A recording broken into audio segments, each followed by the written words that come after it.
Hello and welcome back to What's New in Taiwan. I'm your host, Jasmine Liu. Taiwan just got hit by something we haven't seen in 28 years, 7 straight days of hardcore rain. Definitely not just your average raining day. We're talking about floods, landslides, and rainfall so heavy it's almost matched one of Taiwan's worst disasters ever, the Morakot typhoon of 2009.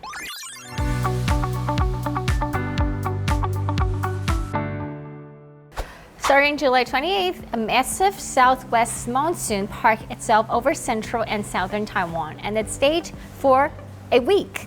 That's 7 days of non-stop rain across 2 typhoons, hundreds of landslides, and over 2,000 millimeters of rainfall in some areas. That's basically like someone dumping a swimming pool on your roof every single day. By the time of Monday at noon, 99 weather stations had recorded over 1,000 millimeters of rain. 17 towns even hit the extremely heavy rainfall level. In 5 of those 7 days, 3 hours of downpours exceeds 200 millimeters. Basically, like sky opened up and said, "Good luck, Taiwan." Now remember Morakot in 2009? That was brutal. Over 600 lives lost, villages wiped out, and 2 billion USD in damages. And while this week's rainfall nearly reached those levels in some areas, we got lucky this time. The damage was significant, especially in the mountains, but not quite apocalyptic.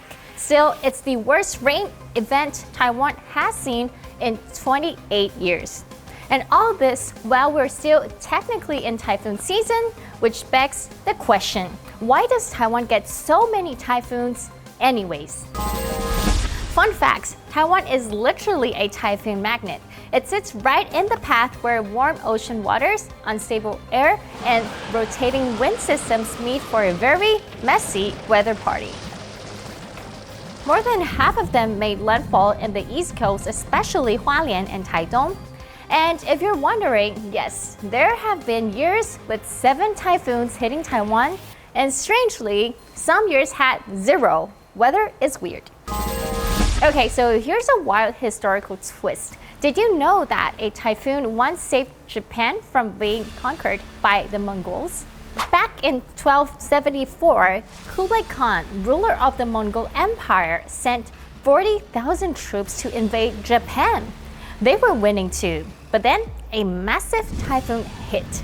Over 300 ships destroyed and 13,000 soldiers gone. He tried again in 1281, this time with 150,000 troops and 4,000 ships. Another typhoon showed up again, wiping them out. Japan called it kamikaze or divine wind, and that's where the term comes from. Literally, a typhoon saved the nation.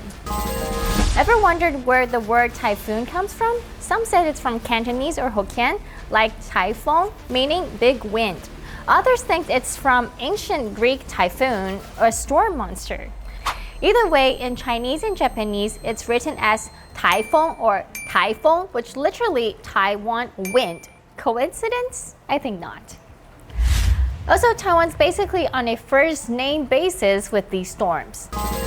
Now let's talk categories. Taiwan used wind speed to rank typhoons, light, medium, and strong. Meanwhile, the US has their fancy category 1 to 5 hurricane scale. A category 5 hurricane winds over 70 meters per second. That's like if your house became a kite. But whether it's a tropical storm, a monster typhoon, or something in between, the damage really depends on the rain. And rain is exactly what we've had too much lately.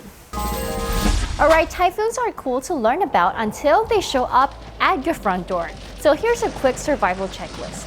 First, stock up on food, water, and flashlights. Then tape your windows for sure. And don't hang out near rivers or coastlines. If you live in landslide zones, prepare to evacuate. And please don't go outside just to film the waves for TikTok. Typhoons are one of nature's most powerful forces, and with climate change and rapid developments, Taiwan's getting hit harder than ever. But it's also becoming smarter, better forecasting, stronger buildings, and more awareness. If we have to live with storms, we might as well learn from it. Thanks for watching What's New in Taiwan. See you next week.